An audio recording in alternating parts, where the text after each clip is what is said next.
Hi everyone, welcome to me and my ideas. శరన్నవరాత్రుల సందర్భంగా Durgadevi 9 అలంకరణలను video రూపంగా పెట్టుకుంటున్నాం కదా. అందులో భాగంగానే చివరి 9వ రోజు అలంకరణ అయిన మహిషాసురమర్దిని రూపం ఎలా అలంకరించుకోవచ్చో ఈ వీడియోలో చూద్దాం. మహిషాసురమర్దిని అమ్మవారిని కూడా మనం ఇదివరకు తయారు చేసుకున్న వరలక్ష్మీదేవి విగ్రహంతోనే తయారు చేయబోతున్నాం. ఆ వీడియో లింక్ డిస్క్రిప్షన్లో ఇస్తాను, తప్పకుండా చూడండి. నేను ఇక్కడ మహిషాసురమర్దిని అమ్మవారి ఫేస్ కోసం ఎల్లో కలర్లో ఉన్న ఫేస్ని ఫ్యాబ్రిక్ పెయింట్ యూస్ చేసి బ్లూ కలర్లోకి చేంజ్ చేసుకున్నాను. అలాగే కళ్ళును కాస్త పెద్దవిగా మార్చుకున్నాను.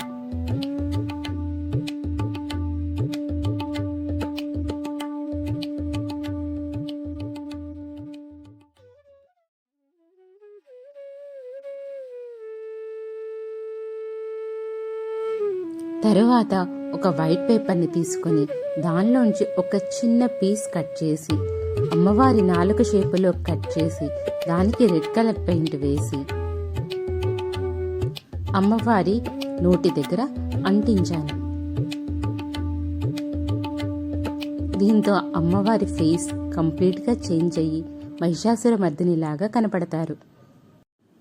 మనం ఇక్కడ కట్టబోయే శారీకి మ్యాచ్ అయ్యేలాగా ఓ బ్లౌజ్ పీస్ తీసుకుని దాన్ని ఒక 4 మడతలుగా వేసి అమ్మవారికి బ్లౌజ్ లాగా చుట్టూ చుట్టి పిన్నీస్ పెట్టేసేయాలి. చేతుల కింద కూడా 2 పిన్నీసులు పెట్టడం వల్ల అమ్మవారికి బ్లౌజ్ వేసినట్టు కరెక్ట్గా సరిపోతుంది.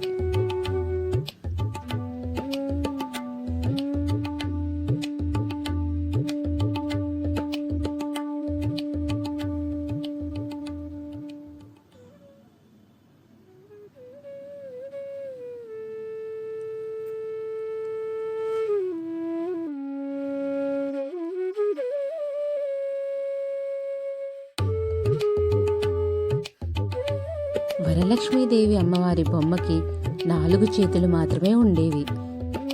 ఇక్కడ 8 చేతుల కోసం అటు 2 ఇటు 2 మరొక 4 హ్యాండ్స్ని పెట్టాను.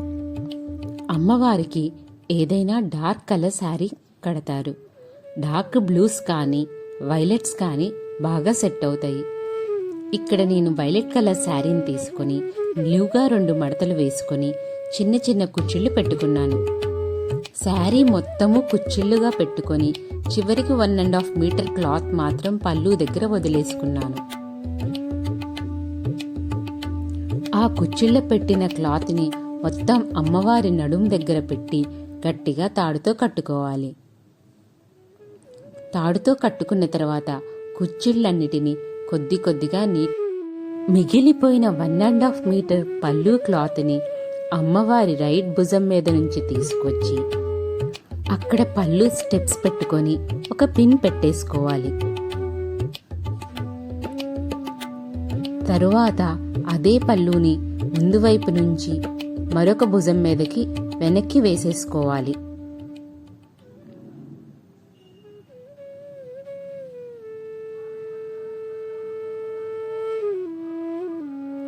అలా వేసుకున్న తర్వాత ఒక తాడుతో కట్టుకుంటే కదలకుండా గట్టిగా ఉంటుంది.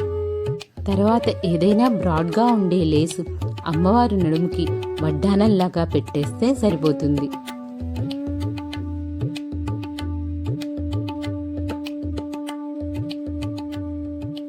ఆ తర్వాత అమ్మవారి కాళ్ళని సారీ లోపల నుంచి బయటికి కనిపించేలాగా పెట్టుకోవాలి. ఒక కాలుపై ఇంకొక కాలు వేసుకున్నట్టు కూర్చునేలాగా పెట్టి అక్కడ పిన్నుతో కదలకుండా సెట్ చేసుకోవాలి. అలాగే మహిషాసురమర్దిని కాళ్ళ కింద రాక్షసుడు ఉంటాడు కాబట్టి ఒక రాక్షసుడు బొమ్మను ప్రింట్ తీసుకొని అమ్మవారి కాళ్ళ దగ్గర పెట్టాను. ఊల్తో అమ్మవారికి హెయిర్ చేసి హెయిర్ని ముందుకు కనిపించేలాగా పెట్టి అమ్మవారి చేతుల్లో ఆయుధాలని అమర్చాను. ఈ ఆయుధాలన్నీ కార్డ్బోర్డ్తో తయారు చేసినవేనండి.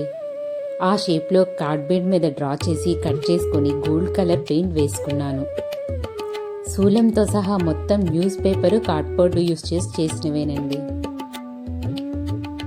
అంతే, సింపుల్గా మహిషాసురమర్దిని అమ్మవారి రూపం రెడీ అయిపోయింది.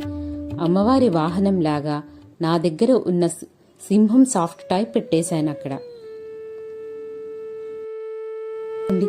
చాలా సింపుల్గా అంతే త్వరగా మహిషాసురమర్దిని అమ్మవారిని కూడా అలంకరించుకోవచ్చు. మీకు నా ఎక్స్ప్లెనేషన్ నచ్చినా, అమ్మవారి రూపం నచ్చినా నా వీడియోని లైక్ చేసి అలాగే నా ఛానల్ని సబ్స్క్రైబ్ చేసుకోండి. ఏమైనా సజెషన్స్ ఉంటే కామెంట్ బాక్స్లో అడగండి, తప్పకుండా చెప్తాను.